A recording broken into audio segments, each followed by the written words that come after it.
శాశ్వతమైన ప్రేమతో నిన్ను నేను ప్రేమించుచున్నాను గనుక విడువక నీ ఎడల కృప చూపుచున్నాడు.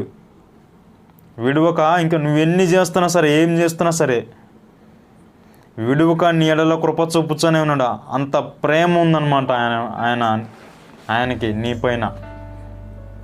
అలాంటి ప్రేమను దినదినము నువ్వు కోల్పోతున్నావు, క్షణక్షణము కోల్పోతూనే ఉన్నావు. త్రాగుడు వ్యసనాల్లో పడిపోతున్నావు, వ్యభిచార బానిసత్వంలోకి పడిపోతున్నావు, దొంగతనం బానిసత్వంలోకి పడిపోతున్నావు, టైంపాస్ మాటలు, వ్యర్థపుచ్చుకునే మాటల్లోకి పడిపోతున్నావు నువ్వు. ఒకసారి గమనించుకుందాం. మన జీవితాలను మనమే పరీక్షించుకోవాల్సిన జీవితాలు ఉన్నాయన్నమాట. ఎందుకంటే రాకడ సమయం అతి త్వరగా ఉందన్నమాట. దేవుడు ఫస్ట్ గొర్రె పిల్లవలే ఇక్కడికి తల దించుకొని వచ్చాడు నీ కోసం, నా కోసం. కానీ చివరిలో తల ఎత్తుకునేలాగున ఆయన మరణమును జయించి, సులువును జయించి తిరిగి లేచి చూపించి నీ కోసం, నా కోసం స్థలమును సిద్ధపరచడానికి పరలోక రాజ్యం వెళ్ళి పరిశుద్ధాత్మ దేవుణ్ణి నీ కోసం, నా కోసం సహాయకునిగా పంపించి ఉన్నాడు. మరలా స్థలములు సిద్ధపరిచి మన కోసం ఎవరు ఏ పాత్రగా నియమించుకోవాల్సి ఉన్నదో ఆయన నియమించి ఆ పాత్రగా వాళ్ళని వాడుకుంటా వాళ్ళకి స్థలములు సిద్ధపరిచి మరలా రాబోతున్నాడు కనుక ఆయన పెళ్లి కుమారుడై రాబోతున్నాడు. పెళ్లి కుమార్తెగా సంగమా నువ్వు సిద్ధముగా ఉన్నావా బిడ్డ? సహోదరుడా, సహోదరి, మనం సిద్ధంగా ఉన్నామా ఈ దినము? ఒకవేళ సిద్ధపరచబడిన జీవితాల్లో మనం లేకపోతే ఈ దినము, ఈరోజే ఇదే నైటు దేవుడు దిగి వస్తే, ఆయన రాకడ వస్తే మనం ఏం చేస్తాం? ఎత్తపడే సంఘంగా, ఎత్తపడే వారిలాగా నీవు ఉన్నావా? మనం అందరం ఉండాలండి. ఎన్ని జరిగినా సరే, ఏం జరిగినా సరే భూమి మీద ఆయన సంకల్పాలు నెరవేర్చబడాలంతే. ప్రార్థన. దేవా, తగ్గింపే కావాలి మనకి. తగ్గించుకుందాం. ఎవరేమన్నా సరే, చెంపమైన కొట్టినా సరే తగ్గించుకుందాం. మనం తగ్గించుకోవాలండి. తగ్గింపు తత్వం లేని జీవితాలు మనకున్నాయేమో. ఈరోజు మనతోనే మాట్లాడుతున్నాడు దేవుడు. తగ్గింపు లేని జీవితాలు మనకున్నాయేమో. ఎలా పడితే అలా మాట్లాడుకుంటున్నామేమో. నీ మాటలో నా మాటలో లేదేమో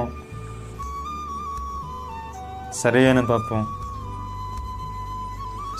తత్వంగా మనం ఉండి, చాలా జాగ్రత్తగా మనం మంచిగా ఉండాలండి. మంచిగా ఉంటా, దేవుని బిడ్డల వల్లే మనం జాగ్రత్తగా ఎప్పటికప్పుడు తగ్గించుకుంటాం.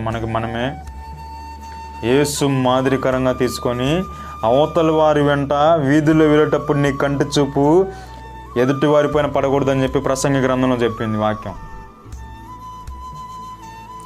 నీ కంటి చూపు యేసే ఉండాలి. మన కంటి చూపు యేసే అయి ఉండాలి. దేవా, నా కంటి చూపును అలా మార్చు ప్రభువా అని చెప్పి నేనైనా ప్రార్థన చేసుకోవాలండి. ప్రార్థన చేసుకుంటా, నా నోటిని కాయు ప్రభువా,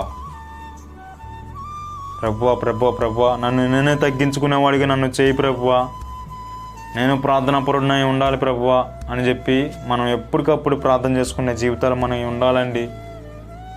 ఎందుకంటే సైతాను బహు కుయుక్తిపరుడు అండి. అనేక మందిని మోసపుచ్చుతానే ఉన్నాడు.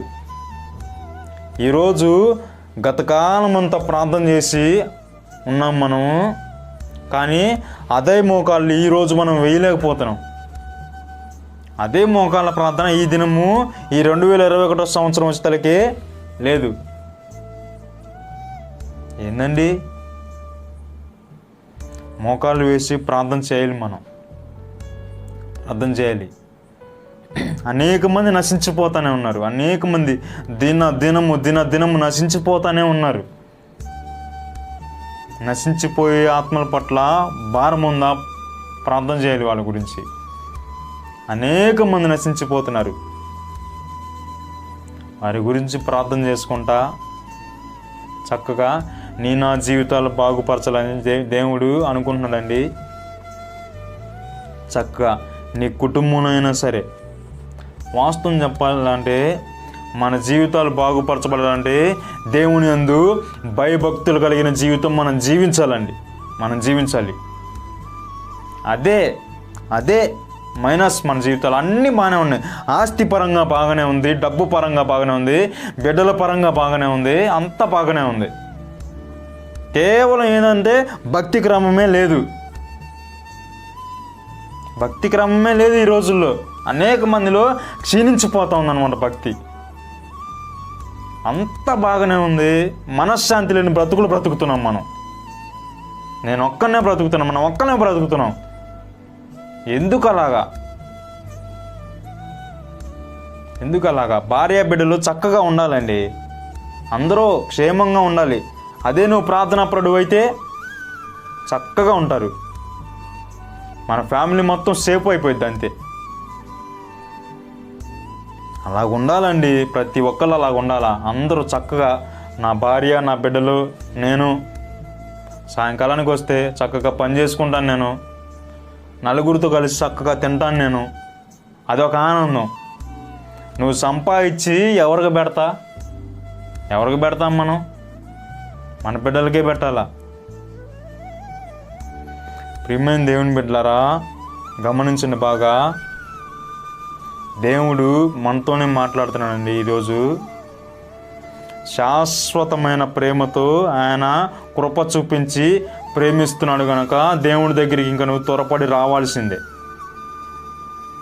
ఇంకా నువ్వు లేట్ చేసావంటే మాత్రం నీవే బోల్తా పడిపోతావండి. ఇప్పటికే మనం చాలామంది బోల్తా పడిన పరిస్థితులు ఇంకా ఉన్నాయి. చాలామంది అట్టడుగు జీవితాల్లోకి వెళ్ళిన పరిస్థితులు ఉన్నాయండి. కానీ వారికి విడుదల కలిగించాలని చెప్పి పరిశుద్ధాత్మ దేవుడు మాట్లాడుతున్నాడు. శాశ్వత కాలమైన ప్రేమతో నేను ప్రేమించున్నాను, నీకు నా కృప చూపుచున్నాను, నువ్వు ఇక మారాలి. మనం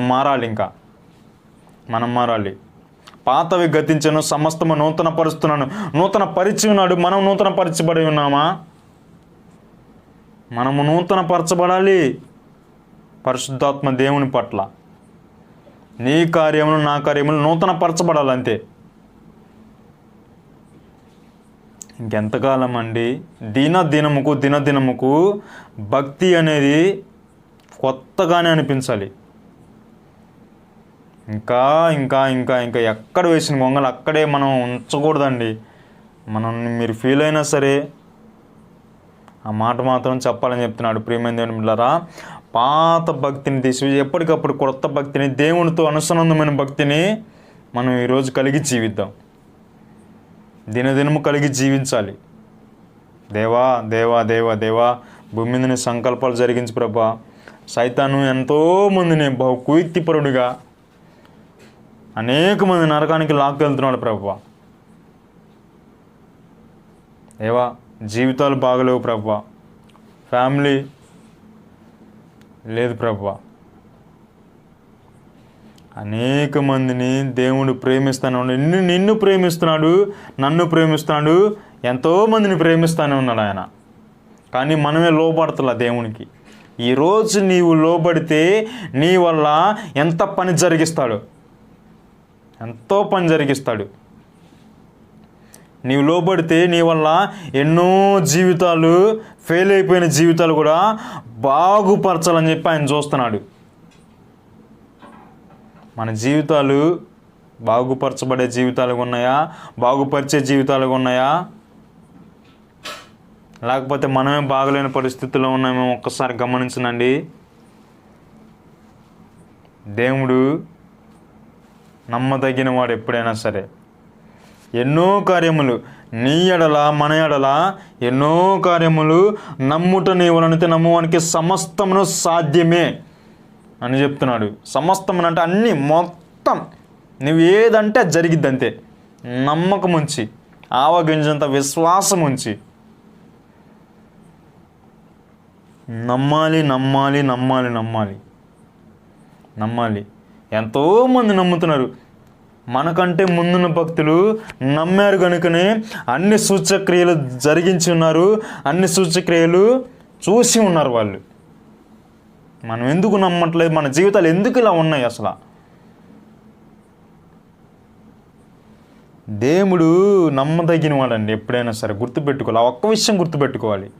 దేవా నువ్వు నమ్మదగిన వాడు, నా పక్షంగా నీవు ఉన్నావు, యుద్ధము యెహోవాదే. ఏర్పరచుకున్నవాడు వాడుకుంటాడు చక్కగా. నువ్వు లోపడితే, మనమే లోపడతలే దేవునికి. మన అహం అడ్డం వస్తూ ఉందన్నమాట మనకి లోపడటానికి.